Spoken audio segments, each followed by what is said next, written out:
Hello everyone, my name is Jack and I'm going to talk you through our post-18 education guide for students and staff across the UK. This guide is to help you set out on your post-18 adventure, whether that is an apprenticeship, a gap year or university. We have a link on here to our parents site, which is for our applicants' parents who may be concerned that their children are going off to university, whether it's they've never done it before or they still think that you're 5 years old. This can be quite helpful to them. As we go down the main page, you'll see information about gap years. That's the first one we cover, gap years, and it goes into information about you deferring your place, applying a year later, and what you can do on your gap year. We also have a quote from Miriam Beard next to our gap year page, and it says, "Travel is more than the seeing of sights. It is a change that goes on deep and permanent in the ideas of living." And that is what happens on a gap year. You go away, you either go into employment, start volunteering, or travel the world, and you discover yourself a bit more. So when you go off to university, you know a bit more about who you are. As we go down further, we get to our university section, and we cover a lot about university, and it goes on to tell you about what degree you'll likely start on. It will either be bachelor's or an integrated master's degree. It also gives you information about student loans. And as you can see, this information here does change, and this date is when this information was taken from. We can click on these buttons here to find out more about student loans. This links directly to the government website. And this link below also tells you about how student loans are repaid. And actually this is due to change next year. So anyone applying this year will have a higher repayment threshold value of, I think it's almost 28,000 compared to next year where it's just under 22,000, I believe. We also have links here, and it says university application process. It is a link, it's just in blue because it's part of the text. And another one here which lists the top 10 UK universities. We then go on to tell you about how universities are spread across the country, and it is your choice as the applicant where you go. You can either go far from home, stay close to home, or go off to a different country. Alongside our university section, we have the quote from Michelle Obama, a former First Lady of the United States, and it says, "The ability to read, write and analyse, the confidence to stand up and demand justice and equality, the qualifications to get your foot in the door and take your seat at the table, all of it starts with an education." And that's what university is. It's furthering your education beyond A-level or college courses, and you're taking the next step and gaining more knowledge. Our last section on this page is all about degree level apprenticeships. It describes what a degree level apprenticeship is, and essentially you're earning a degree while working in the field you want to be in. And this could mean 4 days a week and 1 day at university, or 3 weeks at work and 1 week at university. They're the main two that you will come across in the UK. You apply for an apprenticeship just like any other job, and you can find the apprenticeships on the government Find an Apprenticeship website app. And during an apprenticeship, you may qualify for the Advanced Learner Loan, which you can find more information about here. And once again, apprenticeships are found all over the country, and you can choose to stay close to home or you can choose to go. Your parents, they might factor into it, but they should understand what you want to do and how much you want it. Alongside our apprenticeship section, we have a quote from John Kennedy, a former president of the United States, and he says, "The goal of education is the advancement of knowledge and the dissemination of truth." I'm going to go back to our university section now and show you our university application process guide.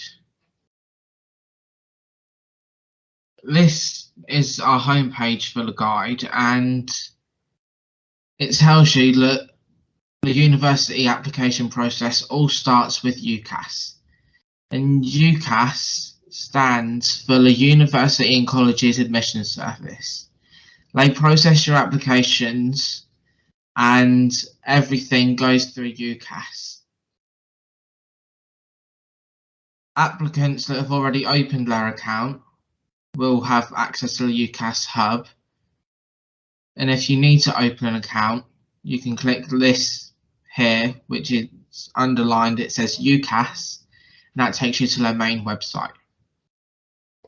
On your UCAS application, you need to choose 5 courses to apply for maximum. They can be at different universities across the UK, or they could be different courses at one university. Different universities will have different application deadlines. Whilst the majority of universities have a deadline date of mid-January, you must apply by mid-October if you want to study at the University of Cambridge, University of Oxford, or for most medicine, veterinary medicine, veterinary science, and dentistry courses. And this bit here is really important. You cannot submit more than 1 application per UCAS cycle, and 1 cycle is 1 academic year. The university's admissions team will look at your qualifications, your personal statement, your reference, while they consider your application, but they're also looking for knowledge of your chosen subject, commitment to it, and a good attitude to learning and personal development.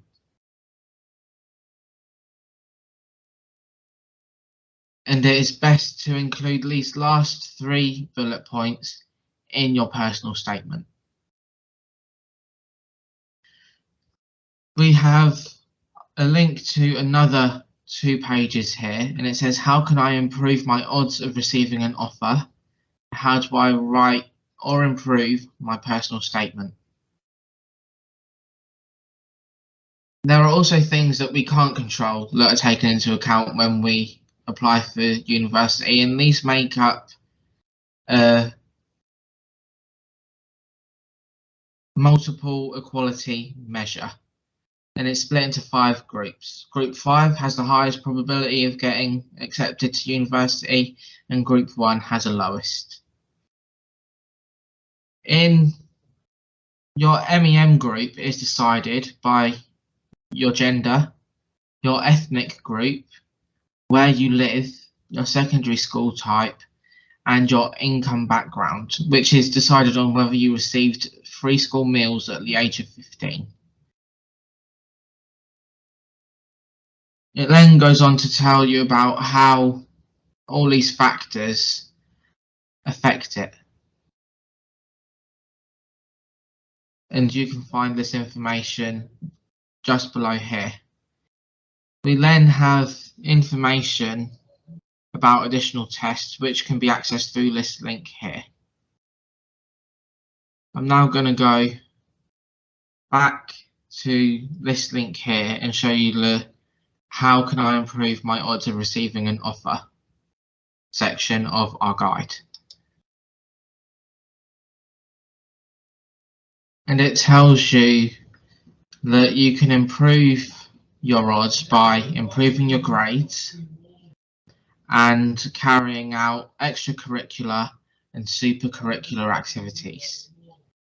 Notice that all supercurricular activities are extracurriculars, but not all extracurricular activities are supercurricular. Supercurricular activities have to further your studies. They must relate to your subjects.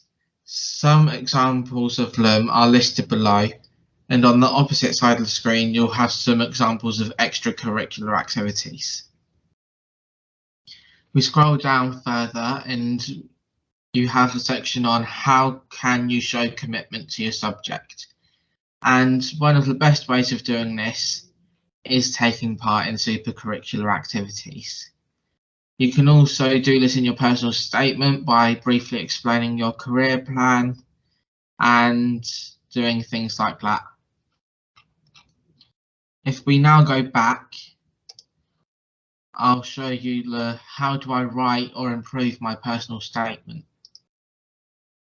And this goes into what your personal statement is, things to do before you write your personal statement, things to remember when you're writing it, and things that you must do after you have written your personal statement. Because your personal statement, the first 2 points here are probably the most important. It cannot exceed 4,000 characters. This includes letters, numbers, spaces, and punctuation. It also cannot exceed 47 lines. And this can be seen when you put your personal statement on the UCAS hub.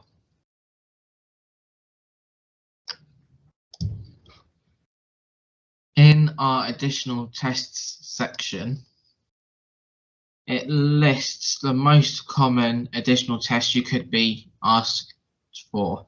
So this is the STEP test, the MAT test, the TMUA, the UCAT, the BMAT, the HPAT Ulster, the LNAT,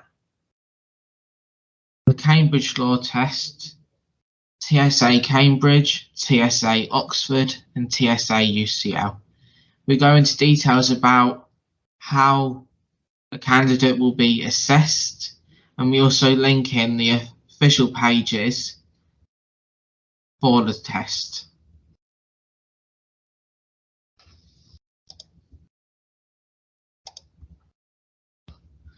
I'm now going to take you down to look at the top 10 universities in the UK page. And these are the 2021 to 2022 university rankings. They should be updated every year. So at number 1, we have Oxford University. And at number 2, we have Cambridge University. And if we just click Learn More, you can see that each university has its main address, university type, campus type, phone number, website, all listed in this first section here. You then scroll down and it'll tell you about the degrees they have, and it says click here to find out about courses available. you click this link and it will bring up every course they offer. And it also gives you a brief insight to their entry requirements. And it says that you should be predicted at least an A-star AA in order to study medicine, and most of their courses are AAA at least. And you can find out more about their entry requirements by clicking on this link.